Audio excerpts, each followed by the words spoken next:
আসসালামু আলাইকুম প্রিয় ফুটবল ফ্যান্স। স্পোর্ট জগতের আরও একটি ভিডিওতে আপনাদেরকে স্বাগতম।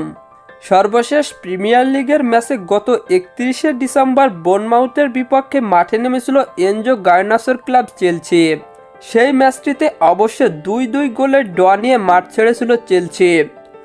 অন্যদিকে প্রিমিয়ার লিগের শেষ ম্যাচে গত 3 জানুয়ারি সান্ডারল্যান্ডের বিপক্ষে মাঠে নেমেছিল আর্লিং হল্যান্ডের ক্লাব ম্যান সিটি। সেই ম্যাচটিতে অবশেষে গোলশূন্য ড্র করে মাঠ ছেড়েছিল ম্যান সিটি। এই ম্যাচটির পর আবারও প্রিমিয়ার লিগের বিগ ম্যাচে আজ রাতে মাঠে নামছে দুই দল। আজকে এই ভিডিওতে আলোচনা করব প্রিমিয়ার লিগের দুই দলের ম্যাচটি কখন কোথায় মুখোমুখি হবে এবং ম্যাচটি কিভাবে দেখবেন তা নিয়ে। তাই জানতে হলে মূল ভিডিওটুকু না টেনে সম্পূর্ণই দেখতে থাকুন আপনারা। চেলসি তাদের প্রিমিয়ার লিগের ম্যাচে এবার ম্যান সিটির বিপক্ষে মাঠে নামছে দুই দল। বর্তমানে প্রিমিয়ার লিগের পয়েন্ট টেবিলে 19 ম্যাচ শেষে 30 পয়েন্ট নিয়ে পয়েন্ট টেবিলের পঞ্চম স্থানে রয়েছে চেলসি। অন্যদিকে 19 ম্যাচ শেষে 41 পয়েন্ট নিয়ে পয়েন্ট টেবিলের তৃতীয় স্থানে রয়েছে ম্যান সিটি।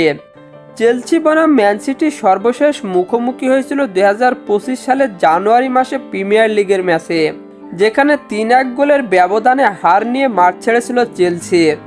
চেলসি বনাম ম্যান সিটির শেষ 5টি ম্যাচের পরিসংখ্যান করলে দেখা যায় 2টিতে জয়, 2টিতে ড্র এবং বাকি 1টি ম্যাচ হেরেছে চেলসি। অন্যদিকে 4টিতে জয় এবং বাকি 2টি ম্যাচ ড্র করেছে ম্যান সিটি। তাই সাম্প্রতিক ফর্ম বিবেচনায় চেলসির থেকে একটু এগিয়ে রয়েছে ম্যান সিটি। চেলসি বনাম ম্যান সিটির মধ্যকার প্রিমিয়ার লিগের ম্যাচটি অনুষ্ঠিত হবে বাংলাদেশ সময় অনুযায়ী আজ রাত 11টা 30 এবং এই ম্যাচটি অনুষ্ঠিত হবে ম্যান সিটির ঘরের মাঠে এবং এই ম্যাচটি লাইভ দেখা যাবে স্পটিফাই অ্যাপসের ভিতরেই। আর হ্যাঁ, ফুটবলের আপকামিং ম্যাচ শিডিউলের সকল নিউজ এবং আপডেট পেতে আমার চ্যানেলটি সাবস্ক্রাইব করে পাশেই থাকবেন। ধন্যবাদ সবাইকে।